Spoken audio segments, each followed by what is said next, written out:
So, growing up, I used to I used to believe that I actually hated myself. I did. I used to believe that. Um, and I was thinking of this because I was reflecting on, my entire, kind of growing up to kind of get a sense of what it was that made me that that allowed for my life to play out in such ways up until now, until I took control. What I found is that I didn't actually hate myself at all, and that what I was feeling had nothing to do with the story that I told myself. And so, what I realized is that it is okay to feel how you feel. It is okay to go through your emotions, but be mindful of the narrative that you attach to that emotion, right? When you attach a narrative to an emotion, you create what's called a notion. And the notion is notated in the way that you believe yourself to be. So, what could have started as something so subtle, like, oh, I hate myself, and then I just allowed it to be an emotion instead of finding all different types of reasons to why I believed I hated myself, then I probably would have just allowed this hate, the hate, which really, if we kind of sit down and think about this word hate, it is it is a word to describe why are the reasons you cannot see the love for yourself. It's not that you actually hate yourself. It's that you cannot understand where the love for yourself is. Because inside of this hate is that, and on the outside is clouded judgment. It is clouded ideology, it is confusion, it is complexity, it is all these things. But when you add on top of it another layer, you add stack on top of it another uh, reason. You give it another reason. On top of it, you give it another this. On top of it, it starts to build itself, and now your life begins to frame itself around that narrative that you have given it. And I'm speaking from your experience, but I'm also trying to bring insight into what maybe many of us do. You know, I'm saying we don't have to find reasons for the way that we feel. You don't have to build a story around the way that we feel. We don't have to blame anyone for the way that we feel. You don't have to blame the external for the way that we feel. We can simply just feel it without adding all different types of contexts. That doesn't really help anyone, but at the end of the day, in the beginning of the day, it is not helping you. It does not help you create your reality. As a matter of fact, it allows your reality to create itself around a false narrative, false story. It also doesn't help you begin to understand this complex emotion. It just builds on top of it. It's putting blanket on top of blanket on top of blanket. You're putting on multiple layers of t-shirts. The more that you give it reason, the more that you feed it contexts. And it's fair to say that these contexts, not that they are not real, but they are not the actual source. They are not going to help you understand them. No matter how much you try and look at the external and say, This is the reason why I feel this way. Okay. Is that a solution or is that just an observation? A solution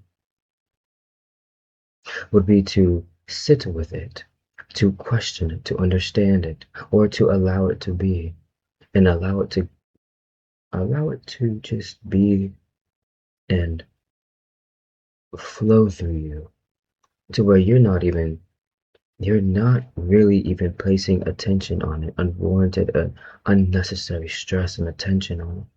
You're allowing it to be inside of you, and you're allowing yourself to be with it.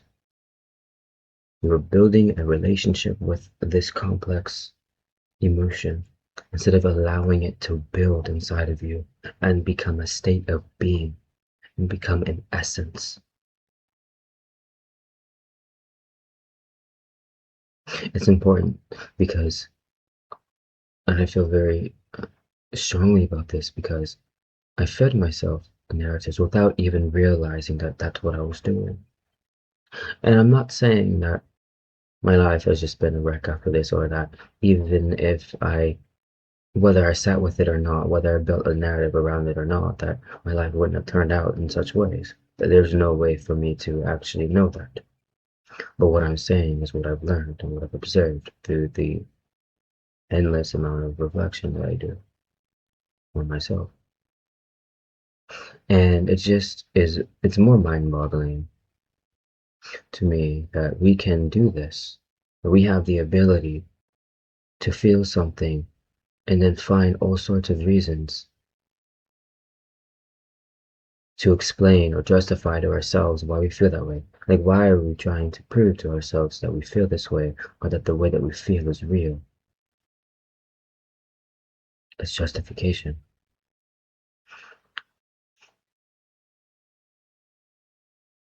We don't, and maybe this is a response, right?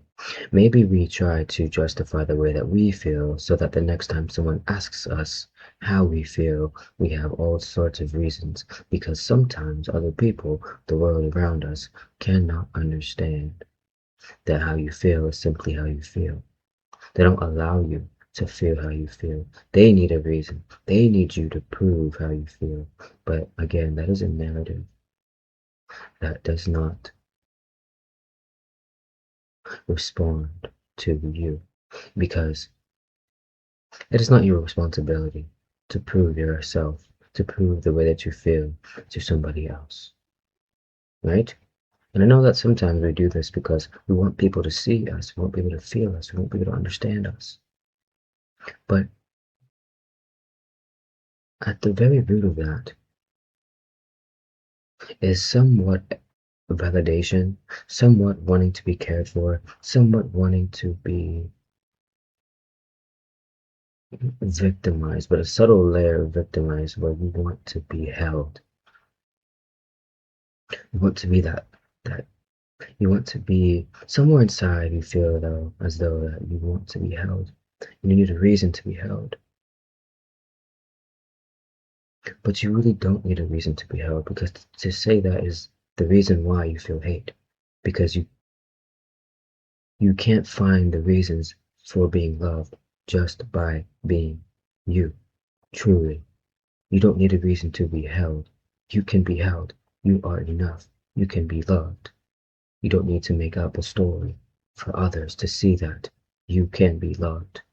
And perhaps you are chasing the wrong people. You're chasing the people who do not love, who cannot love you because they cannot love themselves. You know?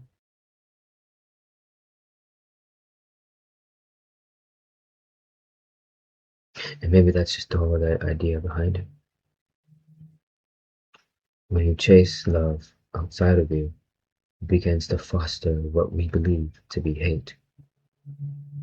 And when we are constantly using the external as validation for reasons to be loved, and then we are responded by temporary love or satisfaction or whatever it is, then that hate only grows. And we find more reasons to hate. And not the external, but yourself. You are finding reasons and also creating them at the same time. And that's why I say, sit with the emotion before you act on it. Because you are not understanding yourself, rather you are chasing an invisible thing. It's something that already exists within you. It is not gone. It is there. Underneath all of those layers of complexity, underneath all of those raw feelings, emotions, underneath those raw bundles of denial, you denied yourself. You denied reality. You denied the fact that people simply didn't want to love you. You denied yourself of the acceptance that you can't handle rejection. You've denied yourself of love because someone else told you it wasn't possible. Someone else showed you it wasn't possible. You know what I mean? I'm not saying this is exactly what happened, but I'm saying that the more we chase something outside of us, the more it will give us reasons to not chase outside of us. But sometimes when we build more narratives, we think that the chase outside of us is what is helping us in a way. We cannot see that the chase outside of us is really sending us back in a loop. And that should be turned inward, right? What you're chasing is something outside of you that already resides within you, right? It's like literally when you're holding your phone and you're like, oh, where's my phone? Where's my phone? I can't find my phone. What's in your hand? Have you checked your hand? Have you checked your pocket? Have you checked for it inside of you? Because most times it's there.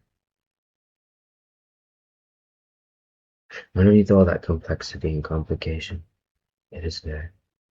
And it will always be there for you.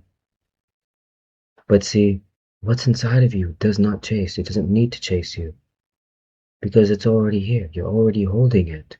Why would it need to run outside of you? The only thing that runs is you. The human runs. The emotion doesn't. You know? Emotion just stays in there. It stays with you. It is waiting for you. And so to run and chase things outside of you is to deny yourself of these things that you want. Deny yourself of the things that you are chasing. And so I'm saying all of this for you to realize and recognize that what you are chasing is very much so something that you are already holding. And the experiences from the narratives that you feed yourself from the people who prove to you to stop chasing the external. They prove themselves that you should stop chasing the external. That it's not going to give you what you already have. You are abundant in it, whether you can see it or not. Whether you can pick up and look at the device that's already holding in your hand or not. It is there. But each and every time that it is proved to you, it is then, and you choose not to, it's actually teaching you to look inward.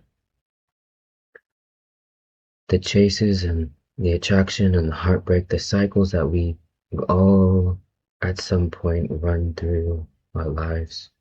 You know, there's this weird thing that happens where people get obsessed or addicted to the cycles of chasing and running and chasing and running outside of us. When it makes no sense because it's already inside of us. It's telling us, it's literally giving us reasons to stop chasing, and yet we still do. And so, again, be careful with how you perceive your emotions, the stories you tell it. And remember that not anything that you are chasing is already something that's inside, period. And the reason why nobody's giving it to you is because it's already inside of you. It's already waiting for you to acknowledge it. You just need to sit still. You need to relax. You need to allow it to reveal itself to you. There is nothing you need to be doing right now. There is nobody you need to be chasing right now. There is nothing for you to be seeking, because all you're doing is seeking yourself. Why would the universe reward you of something that you already have, that you were already born with? Why would God, whatever you call it, why would it? It makes no sense, because you already have it. You don't need any more. You just need to hear yourself, to listen to yourself. And like I've said before, God, the universe, your own body, emotions, they don't they don't yell. They're not humans. They don't project themselves. They're not humans. They don't run themselves. They are not human.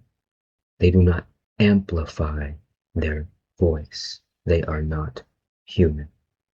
It is gentle. It is subtle. It is resting. It is receiving. It is stillness. It is silence. Most times it is silence. You won't find what it is that you are wanting or searching for when you continually speak over what your body is telling you. Not your mind, your body.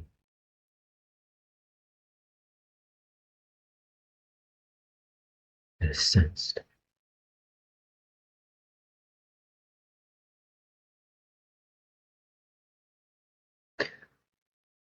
If you're looking for a sign, 7:08 on the clock. 1162026. Okay. I'm going to leave it here. I hope you guys have enjoyed this one, and please, guys, learn to rest. Just stop. I'm tiring yourself out.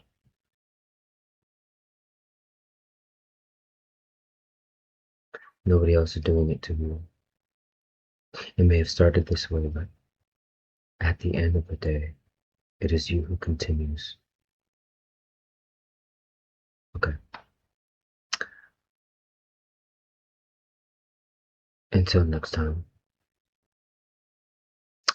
peace and reciprocity.